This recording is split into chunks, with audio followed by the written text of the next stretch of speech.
सकल गुण तोरे ताते तुम अतिशय प्रिय में मोरे। राम बचन सुनि बानर जूठा सकल कहीं जय कृपा बरूठा। सन प्रभु के बानी नहीं अघात श्रवणामृत जानी। पदय अम्बुज कही बारही बारा हृदय समातन प्रेम अपारा।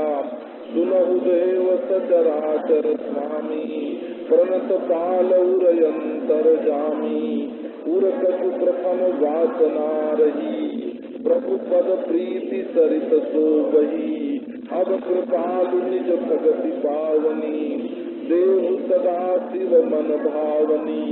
एवं अस्तु प्रभु रन धीरा मांगा तुरत सिंधु कर नीरा। जदपि सखा तव इच्छा नाही मूर्ख जग माही। अस कही राम तिलक से सारा सुमन वृष्टि नभ भई अपारा। रावण क्रोध अनल निज श्वास समीर प्रचंड। जरत विभीषण राखेऊ दीन्हु राजु अखंड। जो संपत्ति शिव राम नहीं दीन दिए दतमात। तो संपदा विभीक नहीं सकुच दीन रघुनाथ। सियावर रामचंद्र की जय। रामचंद्र भगवान फिर लंकेश कहते हैं। पहले भी लंकेश कहा, बाद में फिर लंकेश कहते हैं। 3 बार लंकेश कहा। हे लंकेश तुम्हारे अंदर सारे गुण हैं, इसलिए तुम मुझे अतिशय प्यारे हो।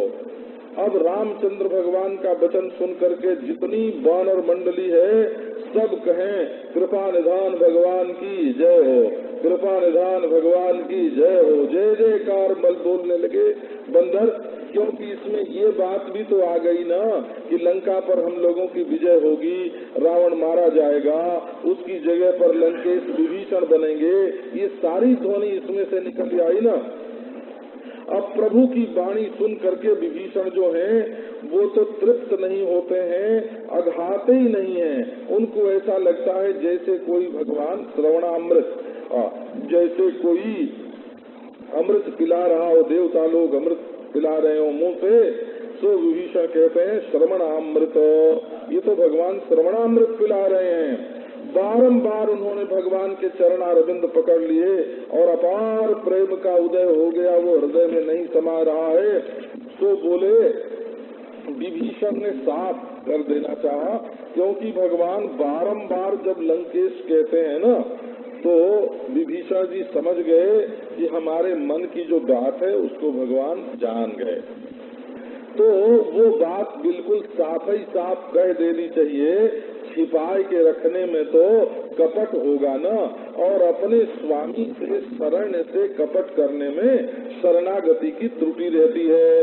तो बोले कि हे देव सुनो, तुम तो सचराचर के स्वामी हो, प्रणत पाल हो और हृदय में रहने वाले अंतर्यामी हो। पहले मेरे हृदय में कुछ वासना का उदय हो गया था। जब रावण ने कहा कि तुम मेरे नगर में रह करके और तपस्वियों से प्रेम करते हो, तब मेरे मन में आया कि नगर तो मेरा है, ऐसा मेरा भी नगर है। तो वासना हो आई थी कि मैं यहाँ का राजा हो जाऊं। तो जब आपके पास आया और आपके चरण कमलों का जो प्रेम है वो उमड़ा, तो उस प्रेम की सरिता में वो वासना बह गई, अब नहीं है। सो हे प्रभु, अब कृपा कर, आप तो बड़े कृपालु हैं, कृपा करके अपनी पावनी भक्ति दीजिए। पावनी भक्ति देने का अभिप्राय है जैसे गंगा जी की धारा बहती है, इस प्रकार से निरंतर आपका स्मरण हमारे हृदय में होता रहे, प्रवाहित होता रहे, और जिससे ऐसी वासना अब कभी फिर न आने पावे हमारे मन में। और भक्ति तो ऐसी है जो शिव मन भावनी है, शंकर जी के मन में बहुत प्रिय है भक्ति, ऐसी भक्ति आप हमको दीजिए। सो प्रभु ने पहले कहा, यो मस्तु, जो तुमने मांगा सो दिया, तुमको पावनी और शिव मन भावनी भक्ति जो है वो सदा के लिए दी, एवमस्तु। लेकिन प्रभु तो बड़े रणधीर हैं, वो तो एक बार जो बात कह देते हैं ना नारायण, उसको ध्यान में रखते हैं। एक बार कह दिया कि बाली को मैं एक बाण में मारूंगा, अब सुग्रीव जी बाद में बदल गए, बोले वो तो हमारा बड़ा हितकारी है। तो भगवान बोले, होगा तुम्हारा हितकारी, तुम सत्य कहते हो, लेकिन मैं जो कह चुका हूँ सो तो करूंगा, अब बाली को मैं मारूंगा जरूर, भले तुम्हारा हितकारी होए। तो महाराज ये तो इन्होंने कहा कि अच्छा तुम्हें भक्ति चाहिए तो भक्ति दे दी, लेकिन मैं तो अब तुमको लंकेश बना चुका हूँ, लंका का स्वामी, अब उस बात से मैं चलने वाला नहीं हूँ। बड़े रणधीर है महाराज, मांगा तुरंत सिंधु कर नीरा, बोले भाई राज्याभिषेक करना तो उसमें तो सब तीर्थों का जल चाहिए, अब यहाँ सब तीर्थों का जल कहाँ से आवे? तो भगवान ने कहा बस समुद्र का जल ले आओ। ये समुद्र का जल लाने से क्या होगा? बोले इसमें गंगा, जमुना, सिंधु, सरस्वती, नर्मदा, कावेरी, गोदावरी, कृष्णा, महानदी सब इसी में मिली हुई हैं। जितने पवित्र जल होते हैं वो सब घूम फिर करके समुद्र में आते हैं। तो समुद्र का जल लेकर के अभिषेक कर दिया तो सर्व तीर्थ के जल से अभिषेक हो गया। मांगा तुरंत सिंधु कर नीरा। बोले कि मित्र, यद्यपि तुम्हारी वासना नहीं है, लेकिन मेरा जो दर्शन है वो जगत में अमोघ है। ऐसा कह करके रामचंद्र भगवान ने उनको राज्याभिषेक कर दिया। अस कही राम तिलक से सारा, सुमन वृष्टि नभ भई अपारा।